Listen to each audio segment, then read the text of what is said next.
রাগ কখন অভিমান হয়ে তরল হয়, বা অভিমান কখন রাগ হয়ে বাষ্প হয়, আমি জানি না। যেমন জানি না ভালো লাগা কখন ভালোবাসা হয়, আবার কখনো প্রেম হয়। আসলে আমরা এইসব বিষয় খুঁজতে শিখিনি। যদি খুঁজতে পারতাম, সকলেই কবি হতাম। কম জন খুঁজে বলেই সকলে কবি নয়, কেউ কেউ কবি। রবীন্দ্রনাথ যে বয়সে রানু মুখার্জিকে খুঁজে পেয়েছিলেন, সেটা বানপ্রস্থ যাবার সময়ে, কিন্তু অবেলায় কিছু ফুল ফুটে হৃদয় কাননে। জীবনের তপ্ত মরুভূমিতে মরুদ্যান কম জনেই পায়।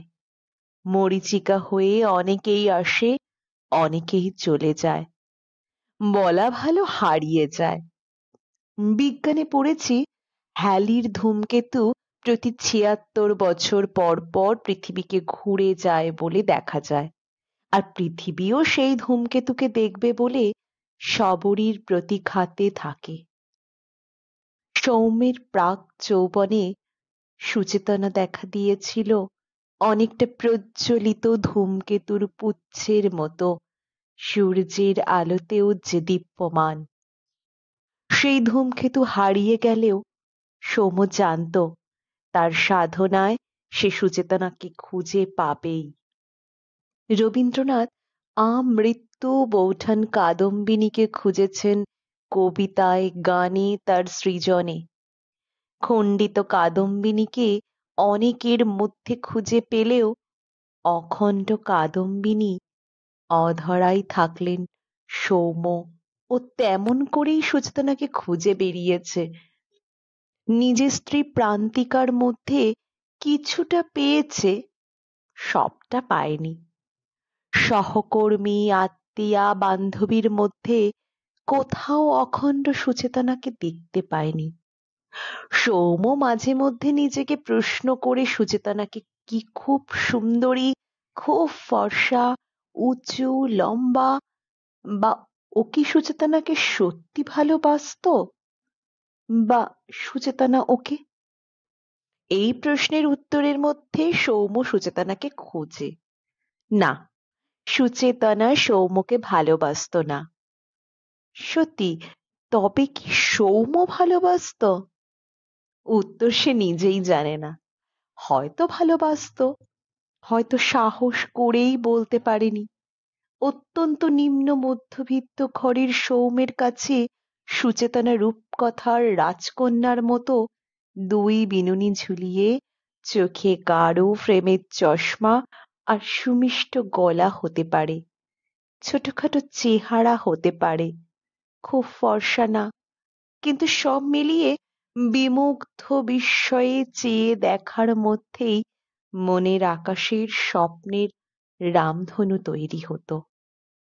কাক নিজের অজান্তেই যেমন বটবৃক্ষের বীজ বপন করে গাছকে অঙ্কুরিত করে, তারপর কোনো একদিন সেই অঙ্কুরিত গাছ মহীরুহ হলে তার ছায়াতেই কাক আশ্রয় খোঁজে। সুচেতনাও তখন নিজের অজান্তেই সৌম্যর কাছে ধরা দিল। সুচেতনা তখন ছেলেকে নিয়ে চেন্নাই থাকতো। ওর বর তখন গান্ধীনগরে একা। সুচেতনার বর এক বহুজাতিক তেল কোম্পানির উঁচু পদে চাকরি করে। একই কোম্পানির কয়েকজন মিলে গান্ধীনগরে এক আবাসন প্রকল্প তৈরি করে থাকে।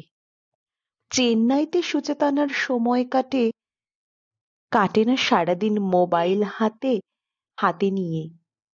একে ফোন, তাকে ফোন করতেই থাকে। সবাই ব্যস্ত, কার এত সময় আছে সারাদিন বসে বসে গল্প করার? একদিন সুচেতনা শুয়ে আছে, ঘুম আসছে না। এমন সময় হোয়াটসঅ্যাপ মেসেজে ঘরের নিস্তব্ধতা ভেদ করে সুচেতনাকে স্পর্শ করলো সৌম্যর মেসেজ। কেমন আছো সুমি? চিনতে পেরেছ? আমি সৌম্য। সৌম্যকে কোনোদিন মনে রাখতে চায়নি, ভুলতেও চায়নি। থেকে গেছে মনে, অযত্নে, অবহেলায়, হয়তোবা। সুমি? হ্যাঁ, এই নামেই ডাকতো আসলে। সুচেতনার ঘরের নাম ছিল সোমা। এই একটা মেসেজ ভাগীরথীর ধারা নিয়ে আসলো। সুমি সৌম্যকে আঁকড়ে ধরল, আর সৌম্য খুঁজে পেল জীবনের এক নতুন অর্থ। সৌম্য আর প্রান্তিকা মনের দিক থেকে ভিন্ন গ্রহের বাসিন্দা। তার জন্য দায়ী সৌম্য নিজেই, কারণ প্রান্তিকা খুব সরল মনের সহজ মেয়ে। কোনো বিপত্তি হয়েছে প্রান্তিকার মধ্যে সুমিকে খুঁজতে গিয়ে, না পেয়েছে সুমিকে, প্রান্তিকার মধ্যে উল্টো প্রান্তিকাকে চিরতরে হারিয়েছে সৌম্য। সৌম্য আর প্রান্তিকা এক ঘরে ঘুমায় না। সুমি এখন একা মধ্যরাতে ঘুম আসছে না কি মনে করে একটা মিস কল দিল। সাথে সাথে সৌম্যর ফোন এলো। সারা রাত কত গল্প, কত কথা। কে বলবে জীবন অপরাহ্নেও ভৈরবী রাগ গাওয়া যায়। তারপর কত বিনিদ্র রজনী, অন্ধকারের নিস্তব্ধতাকে ভেদ করে শুকতারা ধ্রুবতারাকে সাক্ষী রেখে সৌম্য আর সুমির প্রেমালাপ কত মহাকাব্য লিখেছে অসীম শূন্যতায়। এই শোনো, আমি তোমাকে দেখছি। তুমি জানলার পাশে যাও, পূর্ণিমার চাঁদ দেখো। আমি দেখছি এই চাঁদের মধ্যে দিয়ে তোমার আমার অভিসারী মন একে অন্যের কাছে যাবে। এই শোনো, আজ আমার ঘুম পেয়েছে। সারাদিন সারাদিন উপোস ছিলাম তো। সোমবার আমি শিবের উপোস করি। আজ শুধু বরের জন্য নয় গো, তোমার কথাও ঠাকুরকে বলেছি। ও তাই? তার জন্য শিব খুশি হয়ে নন্দীকে পাঠিয়েছেন তোমার কাছে। ভার্চুয়াল থেকে রিয়েলিটি, স্বপ্ন থেকে বাস্তব। আজ ৩২ বছর পর সুমি আর সৌম্যর দেখা হবে। সুমি দাঁড়িয়ে আছে কাজী নজরুল মেট্রোর টিকিট ঘরের কাছে, কিন্তু সৌম্য উত্তেজনায় চলে গেছে কবি সুভাষে। এখানেও অন্বেষণ। সৌম্য সুমিকে না পেয়ে ফোন করে বুঝতে পারে ভুলটা পাগলের মতো ছুটে এসে কবি নজরুলের টিকিট কাটে। কবি সুভাষ, শহীদ ক্ষুদিরাম, কবি নজরুল মেট্রো থেকে নেমে পাগলের মতো সিঁড়ি দিয়ে নেমে আসে। ৩২ বছর পর দেখা। দেখা নয়, মহামিলন। একলব্যের সাধনা সফল।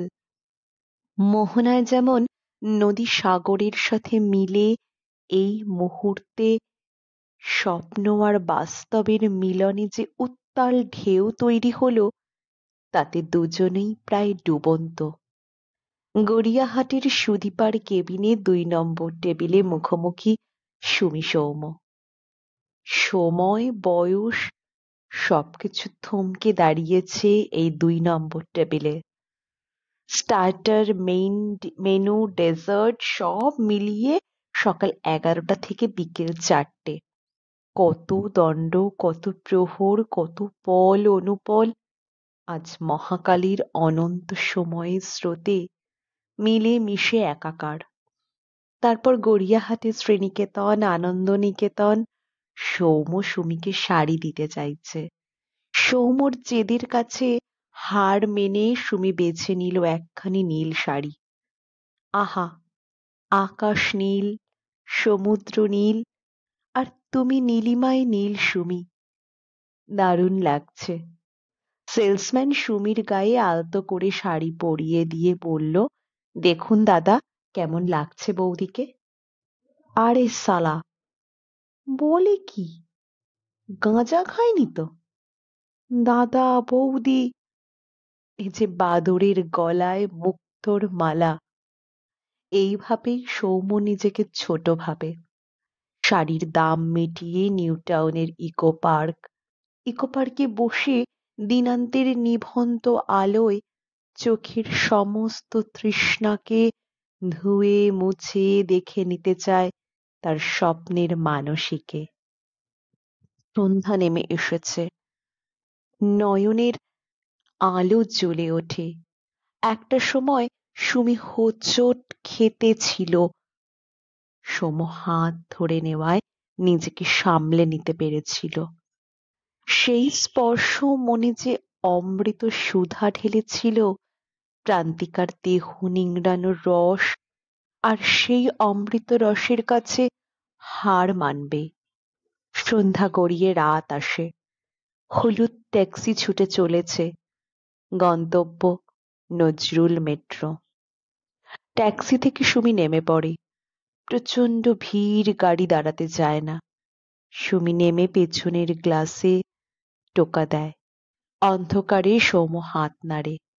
সুমি দেখেছে কিনা জানে না। আলবিদা। আর দেখা হয়নি, আর দেখা হবে না। সুমি এখন গান্ধীনগর বরের কাছে, সৌম প্রান্তিকার কাছে থেকেও নেই। কিছুদিন আগে সুমি মেসেজ করে জানিয়েছে ওকে আর মেসেজ না করতে, এতে নাকি ওর ভারসাম্য রাখতে কষ্ট হয়। বিমলারা এমনি করে নিখিলেশের কাছে ফিরে যায়, সন্দীপদের ভুলে যায়। থুড়ি সব সন্দীপ বিশু পাগলরা তো আছে, যারা বিনিদ্র রাতে আজও গান গায়। শোনালাম দীপক সেনগুপ্তের লেখা অকাল বসন্ত। অনেক দিন পর আপনাদের কাছে গল্প পাঠ করে শোনালাম। কেমন লাগলো আপনাদের জানাতে ভুলবেন না। ভালো লাগলে লাইক করবেন, আর কাইন্ডলি চ্যানেলটি থেকে যাওয়ার আগে সাবস্ক্রাইব করতে ভুলবেন না। অসংখ্য ধন্যবাদ পাশে থাকার জন্য।